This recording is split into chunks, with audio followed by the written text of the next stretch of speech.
سایه‌های خیانت، جایی که پرده از رازهای پنهان زندگی‌ها برداشته میشه. فکر می‌کردم توی سفر نوروزی قرار عاشق‌تر بشیم، اما همون شب توی تراس هتل شنیدم که به یه نفر گفت عشقم سامان خوابیده. سرنوشت تلخ یک عشق در سفر نوروزی.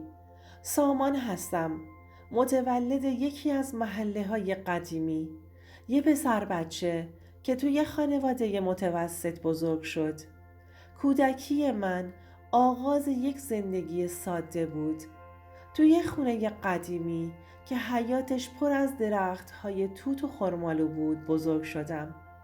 بابام یک کارمند ساده بود و مامانم هم یه زن خونه دار که همیشه سعی می کرد بهترین غذاهای مقوی رو برای ما درست کنه.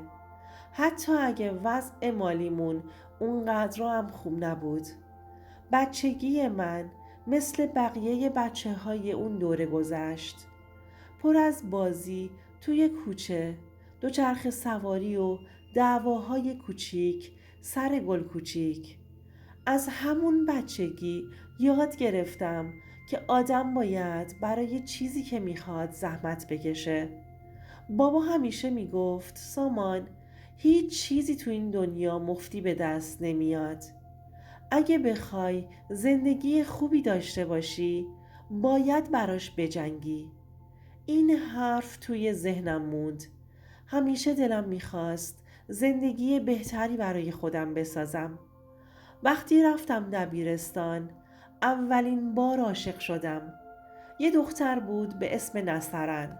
توی یه مهمونی خانوادگی دیدمش. دختری که با چشماش میخندید. ساده بود، با یه چادر گلگلی و یه لبخند دلنشین. باهاش دوست نشدم چون اون دوره دوست شدن سخت‌تر بود. ولی همیشه یه حسی داشتم که شاید یه روزی وقتی بزرگ شدم پیداش کنم و بهش بگم که دوستش داشتم. اما زندگی منتظر آدم نمیمونه. بعد از کنکور رفتم دانشگاه و عمران قبول شدم و دیگه نسترن رو ندیدم. دانشگاه دنیای جدیدی بود، یه جایی که دیگه همه چی روی دوش خودم بود. مجبور شدم کار کنم، درس بخونم و برای آینده‌ام برنامه بریزم. همون دوران بود که با نگار آشنا شدم. نگار یه دختر پر انرژی بود، از اونایی که تو جمع همیشه میخندیدن و با همه خوب بودن. یه جورایی نقطه مقابل من که بیشتر آدم ساکت و آرومی بودم. اولش فقط یه آشنایی معمولی بود، اما کم کم دیدم که اونم به هم توجه داره. بعد از یه مدت با هم دوست شدیم و این رابطه یه جورایی شد پایه واسه اساس زندگیمون. بعد از چند سال که درسم تموم شد و کار پیدا کردم به نگار پیشنهاد ازدواج دادم. خانواده هامون راضی بودن و ما هم حس می کردیم قراره یه زندگی خوب کنار هم بسازیم. مراسم ساده ای گرفتیم. یه خونه کوچیک اجاره کردیم و زندگی مشترکمون شروع شد. سالهای اول زندگی خوب بود. حداقل از نظر من. نگار شغلش رو توی شرکت تبلیغاتی شروع کرد. منم مشغول کارای مهندسیم بودم. فکر می کردم که عشقمون قرص و محکمه. اما انگار فقط من اینطور فکر می کردم.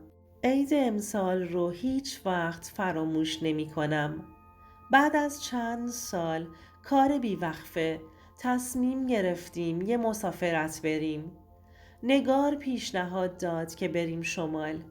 گفت که دلتنگ دریا شده و دوست داره تعطیلات رو کنار ساحل بگذرونیم.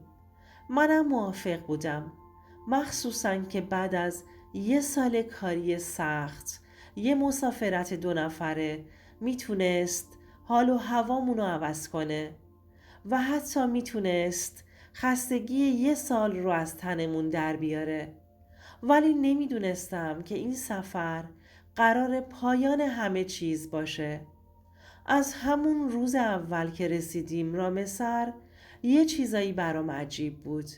یه ویلای نقلی اجاره کردیم که یه تراس داشت رو به جنگل با هوای بهاری و عالی. ولی از همون اولش حس کردم نگار یه جورایی حواسش پرته. مدام سرش تو گوشی بود و هی چت می کرد.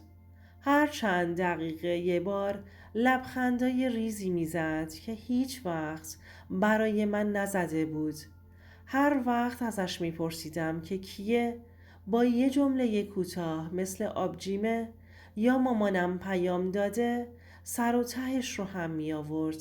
من چیزی نگفتم ولی تو دلم یه حس عجیبی داشتم. یه حسی که انگار یه چیزی درست نیست. گفتم شاید به خاطر حال و هوای عیده آدم‌ها این موقع از سال بیشتر با هم در تماسند. ولی بازم رفتارهاش عادی نبود. روز دوم سفر وقتی نگار تو همون بود گوشیش روی میز ویبره خورد. صفحش روشن شد و اسم یه نفر که ذخیره نشده بود رو دیدم. کنجکاو شدم. فقط یه جمله کوتاه بود: دلم برات تنگ شده عشقم، کی میبینمت؟ نفسم بند اومد، چشام سیاهی رفت، حس کردم یخ کردم، انگار یه سطل آب یخ ریختن روم. دنیا دور سرم چرخید. گوشی رو برداشتم و سعی کردم بقیه چت‌ها رو ببینم ولی رمز داشت.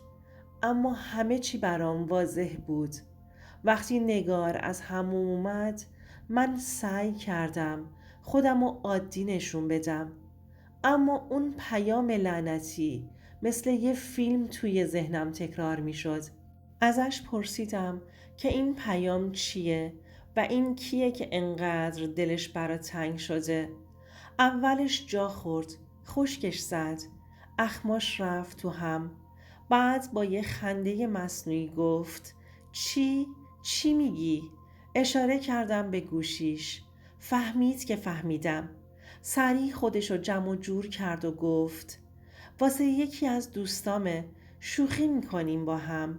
ولی من که احمق نبودم، نمیتونستم این دروغ مسخره رو باور کنم. اما گفتم باشه، فعلا خودمو میزنم به اون راه، ببینم چی کار میکنه. اون شب به بهونه سردرد زودتر رفتم توی اتاق و تظاهر کردم که خوابیدم. نیم ساعت بعد نگار آروم گوشیش رو برداشت و رفت روی تراس. آروم از رو تخت اومدم پایین و از لای پرده دیدمش. داشت با یکی حرف میزد و میخندید و با یه شوق خاصی که هیچ وقت تو رابطمون ندیده بودم. انگار یه دنیا خوشحالی توی وجودش بود. دلم آشوب شد. نمیدونستم باید چی کار کنم. یه لحظه گفتم برم از پشت گوشیشو بگیرم و یه لحظه هم گفتم صبر کنم ببینم چه خبره. ولی بعد جمله‌ای که گفت کار رو تموم کرد. عشقم سامان خوابیده، اگه تونستی فردا بیا هتل، دلم برات پر زده. دیگه هیچی نشنیدم. مغزم خاموش شد. دستام یخ کرد.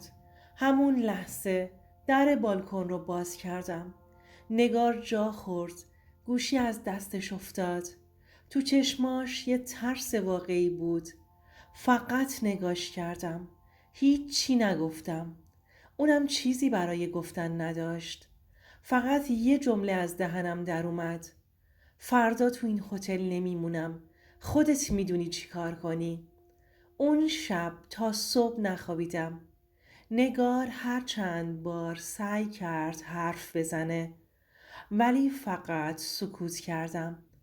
وسایلم رو جمع کردم و ماشینم رو برداشتم و زدم بیرون. برگشتم تهران. بی اون. چند روز بعد نگار خودش اعتراف کرد که چند وقته با یکی تو اینستاگرام آشنا شده و اون پسر تو شمال زندگی میکنه و این سفر رو بهونه کرده تا ببینتش. خیانتش آشکار شده بود، اما برای من دیگه مهم نبود. دیگه تموم شده بود. طلاقش دادم. هنوزم زخمش تو دلمه. ولی یه چیز رو خوب فهمیدم. کسی که قرار خیانت کنه، حتی توی سفر عاشقونه هم بهونه‌ای برای خیانت پیدا میکنه. اگه توی رابطتون یه حسی بهتون میگه که یه چیزی سر جاش نیست، اون حس رو جدی بگیرید. خیانت همیشه با یه نشونه های کوچیک شروع میشه. هیچ وقت اونقدر عاشق نشید که چشمتون روی واقعیت بسته بشه. و مهمتر از همه، اگه کسی شما رو واقعاً بخواد، هرگز بهتون خیانت نمیکنه. پس هیچ وقت برای کسی که قدر عشقتون رو نمیدونه اشک نریزید.